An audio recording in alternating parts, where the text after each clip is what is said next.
Eric Holland, New York One Sound Advice, and Robin Wilson is here, singer of the Gin Blossoms. Hello. Thanks for all the great music over the years. It's a pleasure. My pleasure.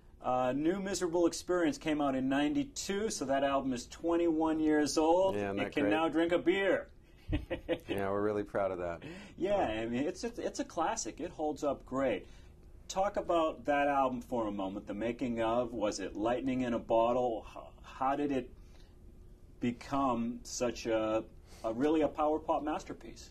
We worked really hard to get to Memphis to make the record, and you know, it was a bloody experience getting it done, and we were just lucky to have such a great batch of songs, and we were hoping that it might fall into the same category of great records that we were inspired by. But we were inspired by groups like The Replacements, and our goals as far as commercial success didn't really exceed what those types of groups were able to accomplish. So we knew we were making a great record, and we wanted it to be a classic, but we had no idea that it would actually sell a lot.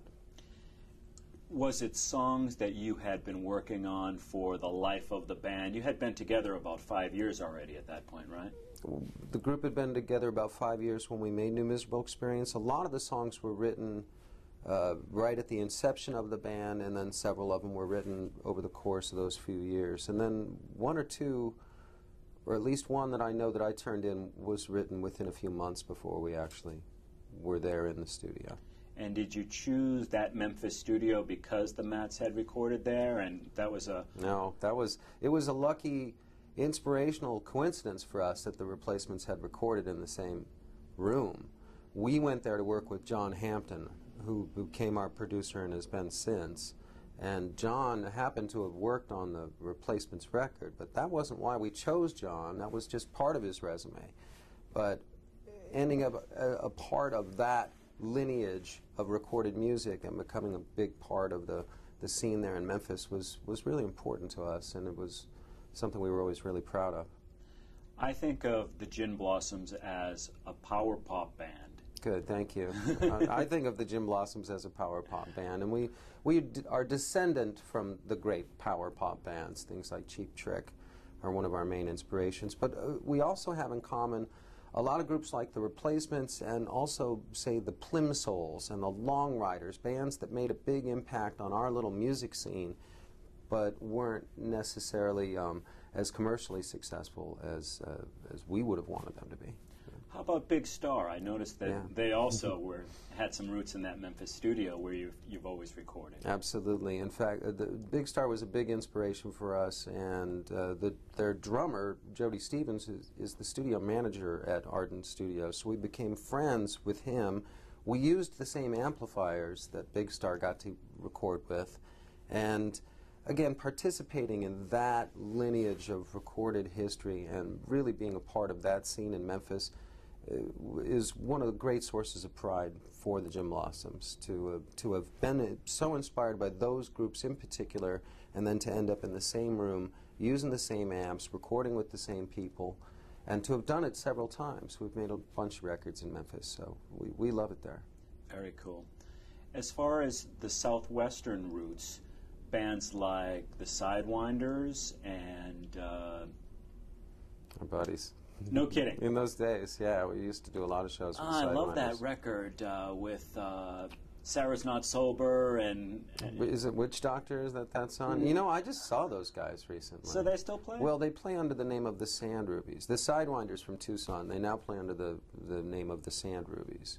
And I saw them recently in Phoenix, and it was a gas. They were awesome, and they were really as good as they've ever sounded. So. I'll have to track that down. Yeah. And another band with roots in that part of the country is the Meat Puppets. Yeah, yeah. We were big fans of the Meat Puppets. They were the biggest thing in our hometown, and they had the most impact. As many records as we've sold, I don't think we had nearly the impact that the Meat Puppets have had on the national scene and influencing other groups, really. We might have had a bit more influence on the music industry than the Meat Puppets ever did, but the Meat Puppets really affected the way that alternative music was headed, and they influenced some major players. Sure, Kurt Cobain being the most certainly obvious among one, them. sure. Yeah. So I suppose as a young musician, you were drawing from some of the local sounds, as well as some of these classic power pop bands that we've mentioned, and it was a synthesis of same.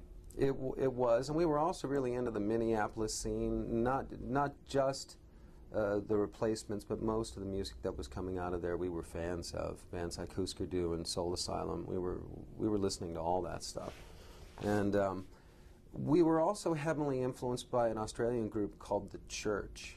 And I think that in the early days we got as much from The Church as we did from REM or any other one of our major influences. I always felt like the Gin Blossoms sounded like what would happen if The Church and Cheap Trick crashed their tour buses together. I never would have guessed that Church influence. That's fascinating. Yeah, they're a heavy influence on the way that Doug and Jesse were playing guitars in the early days. Not so much since, but that initial batch of songs was heavily influenced by The Church. And I always felt like Lost Horizons was our signature song and really defined the vision behind the Gin Blossoms, and that to me was the most like The Church of any of our initial tunes. I have to go back and listen to some of those Church records. Yeah. You talked about aiming for a certain kind of success, and I think maybe the Gin Blossoms were more successful than you were ready for? I don't know if I would say that we weren't ready for it, but we weren't expecting the level of commercial success that we received. We thought we might get a top 40 single, maybe a buzz clip, you know. And in those days, that's swinging for the fences. That's all we really thought was available to us. The idea of multi-platinum records and a 25-year-long career, no one was thinking about things like that. We were really just thinking about writing a hit song, getting on the radio, and maybe being able to do a few shows with some of our favorite bands. Make a big stink in your hometown. That's what we were really shooting for. That's all we really knew was available to us. What led to the breakup? The Gin Blossoms were inactive from about 07 to about 97 to 02. Yeah, that's about right. What was the conflict, or what was the situation where you needed to take some time off? We got really sick of each other, and we weren't functioning, and we weren't getting along. And you know, I had it in my head that it was possible to be in a band at that level of success, and for everyone in the group to be equally satisfied.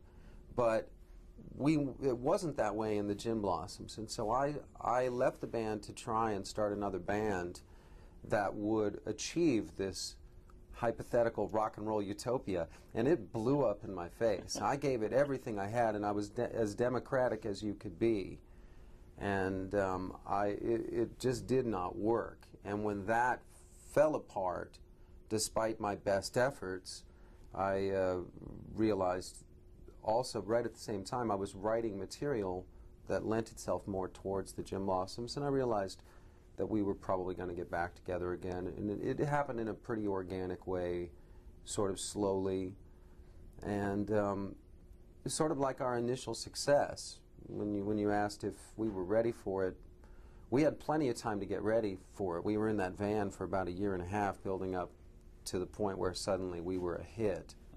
And we had our picture in magazines and all of that. We had plenty of time to adjust to the pace of the world of the major label recording artist. And it's a big jump from being a local band to being a part of a major label system. It's like the difference between going to college and going to med school or something like that. You know, it's a big jump, and there's a Darwinian mechanic at work that weeds out bands that can't survive a certain level of travel and a certain amount of selling your soul for the sake of commerce, and you have to weigh all of these many factors and balance them with your rock and roll ethics and decide how far you can go. And not everyone can make it. And we were fortunate to not only have the chops and the songs, but to have the personalities that could survive all of that. And despite having broken up for 5 years, we came back stronger than ever as a unit. We're more dedicated to each other than we ever were, because we understand now what you can't understand when you're a 27-year-old in a local band trying to get the deal. It's, you know, obviously we've learned a lot in the time since then, and we don't do things the same way. We don't feel the same way, and we work harder than we ever did. Yeah, you have the benefit of that experience. Well, since you did get back together about 10 years ago, it's really been steady rolling. You've been doing about 120 shows a year. Not quite so many. No, we do about 80 shows a year. Okay. A lot of it's corporate work. We do a lot of casinos and festivals and stuff, and every one of us are more grateful than ever to still be in the band and to still have this as a way to make a living and to communicate and to express ourselves. And we've seen so many great bands that we've been friends with not survive, and it has nothing to do with talent. You know, you need great songs in your stable if you're going to sustain a career, and it really, most importantly, comes down to that. And that's why we're still in this game, is that we have great songs and we can still write them. But second behind that is the ability to sort of function with the same 5 guys in a van for 20 years, you know. Not everybody can do it. So, are you optimistic there'll be a new Gin Blossoms record this year? yes, I know that we are already talking about how we're going to do it. Should we sign a deal? Should we look for a new deal? Should we release it ourselves? We're not entirely sure, but we are beginning to assemble the material and strategize our options. But we'll be doing a lot of shows this year. We'll expect to be out in sheds again next summer like we were last year. And we've got this upcoming tour that starts now, essentially. Yes. And this Friday, you're going to be out on Long Island, correct? yeah, I can't wait to do a show on Long Island. To headline a show on Long Island is interesting for me because I've been living there for more than the last decade, and most of the people that I know there really only know me as the guy at the comic book shop or whatever. And, you know, they know I'm in a band, but they've never seen it, you know. So it's always fun for me in that sense. And it's going to be great to play for all my nieces and nephews and that kind of thing. So, and the Paramount is a beautiful theater. We played there last summer on the Summerland tour, and it's a great joint. And I'm hoping we're going to rip the roof off that place. I'm sure you will. A hometown show. Yeah, the hometown show, as far from Tempe, Arizona as you can get, and still be on this continent, you know. And then we're going to get you back in the city at B.B. King's Blues Club in Times Square. That is Thursday the 31st of this month. I can't wait for that one. We play at B.B. King pretty much every year, and we've been playing there at least for the last several years, and it's a great place, and we always have a good show. So. And I suppose our last area show, you've got something the 1st of February? Yeah, Mohegan Sun Casino. Yeah, we're playing the Wolf Den again, and that's another one of our regular stops on the East Coast is the Wolf Den up at Mohegan Sun. We'll be there on, I believe it's February 1st. Do you tend to leave anything you make behind? I'm not much of a gambler, but I love casinos because I love the shopping and I love the food, and the hotels are typically above average. Mohegan Sun certainly is. And so I always enjoy playing casinos. Well, not all of them. Sometimes you end up in a parking lot somewhere, you know, or in a tent behind the casino. But most of the casinos we play have nice ballrooms and stuff. And Mohegan Sun's one of the best anywhere. So. Robin Wilson of the Gin Blossoms. Great to speak with you. Thank you. Oh, ask me about going to Nepal. All right. I don't know if you'll be able to squeeze this in there. Yeah, but let's do it. I'll try and condense it as quick as I can. And I wanted to ask you, before we quit, before we turn the camera on, you mentioned you had got back from Nepal recently. What was that about? Well, I went there as a part of a a charity organization called the Love, Hope, Strength Foundation. It's a global cancer charity. And a group of us from the charity did a trek to Everest Base Camp. And we raised a ton of money to fund the only cancer center in Nepal. And then we trekked to Everest Base Camp and back. And it took 14 days. It was just about the toughest thing I've ever done. Phenomenal. Yeah, it was pretty extraordinary. I had altitude sickness for a good deal of the trek, but got through that, and then we accomplished what we set out to do, and we made it to base camp. We planted many hundreds of prayer flags, and a bunch of us spread ashes of our relatives and loved ones, and then we went on another 6-day hike to get back. So it was a lot of work, but the Love, Hope, Strength Foundation, they do excellent work as a global cancer charity. And they were founded by rock and roll singer Mike Peters of the Welsh group The Alarm. And I was a big fan of The Alarm, and to be able to work with Mike and be a part of his charity means a lot to me.